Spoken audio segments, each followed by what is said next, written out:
సూర్యాపేట జిల్లా కేంద్రంలోనే ప్రసిద్ధ శ్రీ వెంకటేశ్వర స్వామి దేవస్థానంలో ప్రతి సంవత్సరం నిర్వహించే శ్రీ సుదర్శన జయంతి వేడుకలు ఘనంగా నిర్వహించారు.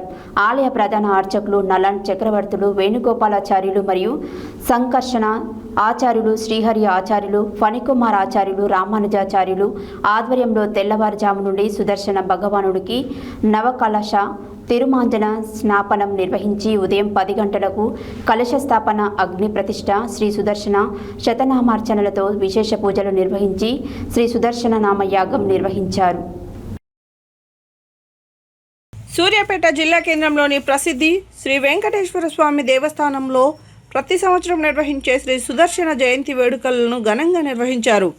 ఆలయ ప్రధాన అర్చకులు నల్లన్ చక్రవర్తుల, వేణుగోపాలాచార్యులు మరియు సంకర్షణ ఆచార్యులు, శ్రీహరి ఆచార్యులు, ఫణికుమార్ ఆచార్యులు, రామానుజాచార్యులు ఆధ్వర్యంలో తెల్లవారుజాము నుండి సుదర్శన భగవానుడికి నవకలశ తిరుమంజన స్నపనం నిర్వహించి ఉదయం 10 గంటలకు కలశ స్థాపన, అగ్ని ప్రతిష్ఠ, శ్రీ సుదర్శన శతనామార్చనలతో విశేష పూజలు నిర్వహించి శ్రీ సుదర్శన యాగం నిర్వహించారు. భక్తులు జయ జయ శ్రీ సుదర్శన అంటూ జయ జయ ధ్వనాలు పలికారు. మధ్యాహ్నం 1 గంటలకు మహా పూర్ణాహుతి నిర్వహించి భక్తులకు తీర్థ ప్రసాదాలు, అన్నప్రసాదం అందజేశారు. ఈ సందర్భంగా వేణుగోపాలాచార్యులు సుదర్శన భగవానుని వైభవాన్ని భక్తులకు తెలిపారు. ఆనందం, ఆరోగ్యం, గ్రహ బాధలు, దృష్టి దోషాలు తొలగాలి అంటే సుదర్శన యాగం జరుపుకోవాలని తెలిపారు. ఈ కార్యక్రమంలో ఆలయ అభివృద్ధి సభ్యులు, ఆండాల్ గోష్ఠి మరియు వికాస తరంగిణి సభ్యులు, భక్తులు అధిక సంఖ్యలో పాల్గొన్నారు.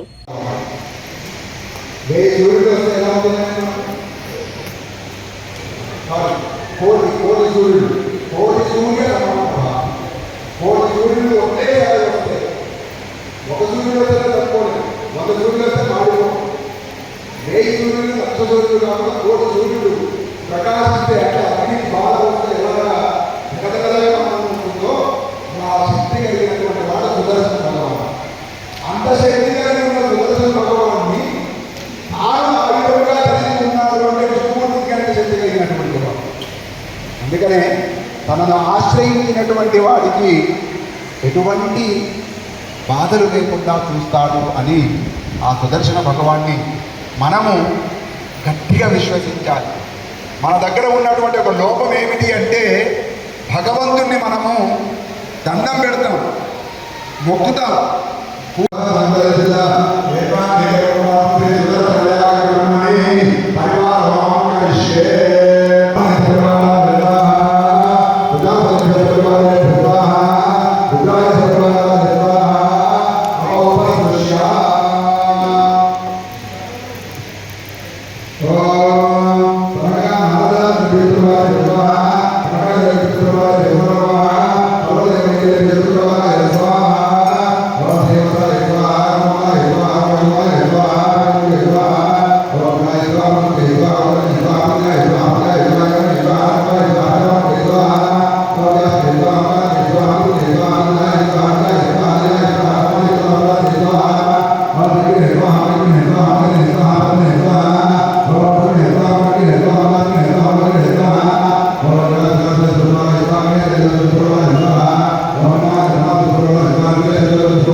Amen.